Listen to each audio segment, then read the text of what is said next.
On a cold winter evening in 1977, the bustling city of Chicago seemed no different from any other American metropolis. Cars rolled through snow-covered streets, apartment windows glowed against the darkness, and thousands of people finished another ordinary workday. Hidden among those countless lives was a quiet woman named Teresita Basa, a respected respiratory therapist known for her kindness, intelligence, and gentle personality.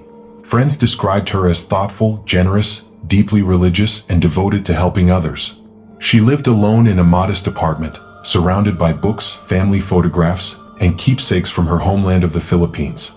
She had no enemies that anyone knew of. Yet within a matter of hours, her peaceful life would come to a horrifying end in one of the most mysterious murder cases in American history. What happened afterward would challenge the beliefs of police officers, detectives, journalists, psychologists, and ordinary people alike. Some would insist the case proved that the dead can speak. Others would argue there had to be a logical explanation. More than 4 decades later, the mystery continues to inspire debate because the investigation took an extraordinary turn that has never been fully explained.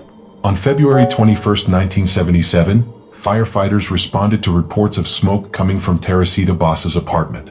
Neighbors had noticed an unusual smell and called emergency services. When firefighters forced their way inside, they expected to find an accidental fire. Instead, they discovered a horrifying crime scene. Teresita's partially burned body lay beneath a mattress that had been deliberately set on fire. The blaze appeared to have been started to destroy evidence. Medical examiners soon determined that she had been stabbed numerous times in the chest before the fire began. The killer had not only murdered her but had attempted to erase every trace of the crime. Detectives searched the apartment carefully. Drawers had been opened, valuables appeared to be missing, and signs suggested that robbery had been one motive. Unfortunately, investigators had almost nothing to work with. There were no eyewitnesses. Modern DNA testing did not yet exist. Fingerprint evidence was limited, and no obvious suspect emerged. Friends, relatives, co-workers, and neighbors were interviewed, but none could identify anyone who wanted to harm Teresita. Weeks passed with little progress. The case slowly grew colder, joining the long list of unsolved murders that haunt every major city. Among those saddened by Teresita's death were her co-workers at the hospital where she had worked as a respiratory therapist. One couple in particular, Remy Chua and her husband Manny Chua, had known Teresita professionally and socially. Although they were not her closest friends, they respected her greatly and mourned the shocking loss. Life gradually returned to normal for everyone except Remy. Several months after the murder, strange events reportedly began occurring inside the Chua household. According to later accounts, Remy suddenly entered unexplained trance-like states. During these episodes, her posture changed dramatically, her facial expressions appeared different, and she allegedly spoke in a voice unlike her own. Manny, deeply alarmed, claimed that the voice sounded remarkably similar to Teresita's, complete with the same Filipino accent and manner of speaking. The mysterious voice reportedly insisted that Teresita herself was communicating through Remy because justice had not yet been served. At first, Manny dismissed the experience as emotional stress or grief. However, the episodes continued, becoming more detailed and increasingly disturbing. According to Manny's recollections, the voice identified the murderer as Alan Showery, a hospital maintenance worker who had occasionally performed repair work at Teresita's apartment building. The voice claimed that Showery had visited Teresita under the pretense of doing maintenance work. Once inside, he allegedly attacked her, stabbed her repeatedly, stole her jewelry, and then set the apartment on fire to conceal the crime. Even more startling were the details that supposedly followed. The voice claimed the stolen jewelry had not been sold but had instead been given to Showery's girlfriend as gifts. Specific descriptions of the missing items were reportedly provided. Manny listened in disbelief. He knew these accusations were extraordinary and impossible to prove without evidence. Nevertheless, he carefully remembered everything because the information seemed far too specific to ignore. Eventually, Manny decided to contact investigators. Imagine being the detective who answers such a phone call. A man calmly explains that his wife has been speaking with the voice of a murdered co-worker who has identified her own killer. Under ordinary circumstances, such information would likely be dismissed immediately.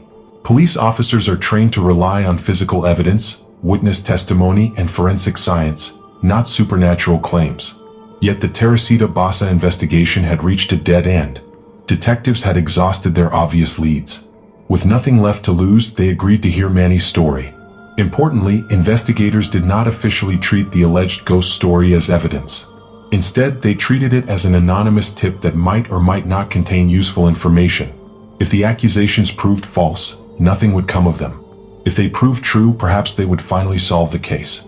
Detectives quietly began examining Alan Showery's background. Showery had indeed worked as a hospital maintenance employee and had crossed paths with Teresita professionally. More importantly, he had visited her apartment building while performing maintenance duties, meaning he could have known where she lived. That fact alone did not make him guilty, but it placed him within the circle of possible suspects. Investigators continued digging. They interviewed people who knew Showery and eventually learned that he had recently given several pieces of jewelry to his girlfriend. When police compared descriptions of the jewelry with items reported missing from Teresita's apartment, similarities began to emerge. Search warrants followed. Officers recovered jewelry that Teresita's family identified as belonging to her. The recovery of the stolen property dramatically changed the direction of the investigation. What had begun as an unbelievable ghost story had unexpectedly produced tangible physical evidence. Confronted with the growing evidence, Alan Showery initially denied involvement. Like many suspects, he attempted to explain away the presence of the jewelry, suggesting innocent circumstances. Detectives continued questioning him while presenting inconsistencies in his statements. As pressure mounted, his account began changing. Eventually, Showery admitted that he had been inside Teresita's apartment on the day of her death. According to reports, he claimed that he had not intended to commit murder. He said he visited the apartment, an argument developed, and violence erupted. During the struggle, he stabbed Teresita repeatedly. Realizing what he had done, he stole valuable jewelry before setting the apartment on fire in an attempt to destroy evidence and delay identification of the crime. His confession largely matched many of the details investigators had uncovered independently. The case, which had once seemed impossible to solve, suddenly reached its conclusion. Showery was later convicted of murder and sentenced to prison. As news of the investigation became public, newspapers across America seized upon its most sensational element. Headlines focused not on forensic evidence or detective work, but on the astonishing claim that a murdered woman's ghost had returned to identify her killer. Television programs, magazines, paranormal researchers, and later documentary filmmakers all revisited the case. Some presented it as undeniable proof of life after death. Others viewed it as evidence of psychic communication or spirit possession. Skeptics proposed numerous alternative explanations. Perhaps Remy had unconsciously learned information through ordinary conversations at the hospital. Perhaps rumors about Showery had quietly circulated among employees before reaching her subconscious mind. Others suggested that investigators, desperate for leads, may have unintentionally emphasized the supernatural aspects of the story after the physical evidence emerged. Human memory, especially years after dramatic events, is not always perfectly reliable. The exact sequence of conversations, tips, and discoveries has been debated by researchers ever since. Legal experts point out that no American court convicted Alan Showery because a ghost testified against him.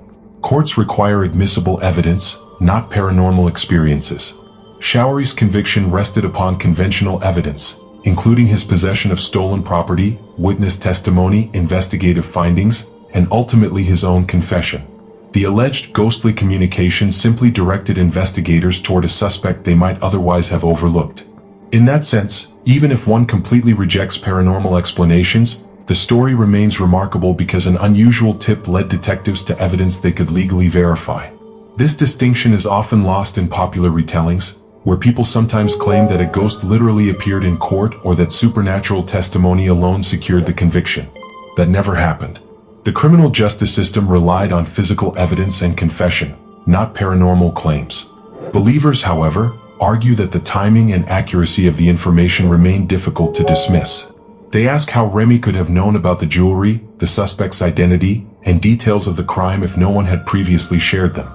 Some paranormal investigators cite the case as one of the strongest examples of alleged spirit communication because it apparently produced independently verifiable information rather than vague predictions or symbolic messages. Religious interpretations differ widely. Some believe God occasionally allows extraordinary events to ensure justice. Others believe such manifestations are impossible or should be viewed with caution. Scientists generally maintain that extraordinary claims require extraordinary evidence and that no controlled scientific investigation confirmed paranormal involvement in this case. The Teresita Basa case has since become part of American folklore, appearing in books, documentaries, podcasts, and television programs devoted to unsolved mysteries and paranormal investigations. Every few years, a new audience discovers the story and debates the same questions. Was this truly the voice of a murdered woman returning from beyond the grave? Was it an extraordinary coincidence combined with subconscious knowledge? Did grief, suggestion, and memory shape the narrative over time? The available historical record cannot answer these questions with absolute certainty. What remains beyond dispute is that Teresita Basa was a real woman whose life ended in a tragic act of violence. Alan Showery was convicted of her murder after investigators uncovered compelling evidence against him, and the bizarre claims surrounding the investigation transformed the case into one of the most unusual criminal stories in modern American history. Today, visitors who encounter the story often remember the supernatural mystery first and the victim second. Yet perhaps the most important lesson lies not in whether ghosts exist but in remembering Teresita herself. She was more than the central figure in a paranormal legend. She was a dedicated healthcare professional, a daughter, a sister, a friend, and a woman whose life was taken far too soon. Her murder shocked an entire community, and the determination of investigators ensured that her killer did not escape justice forever. Whether one believes the strange accounts surrounding Remy Chua or views them as an unexplained psychological phenomenon, the outcome remains the same. A seemingly hopeless investigation eventually uncovered the truth. The story continues to fascinate because it exists at the intersection of crime, mystery, psychology, faith, and the unknown. It reminds us that real life sometimes unfolds in ways stranger than fiction, leaving questions that may never receive universally accepted answers. That enduring uncertainty is precisely why the case of Teresita Basa remains one of the most discussed and debated murder investigations in American history.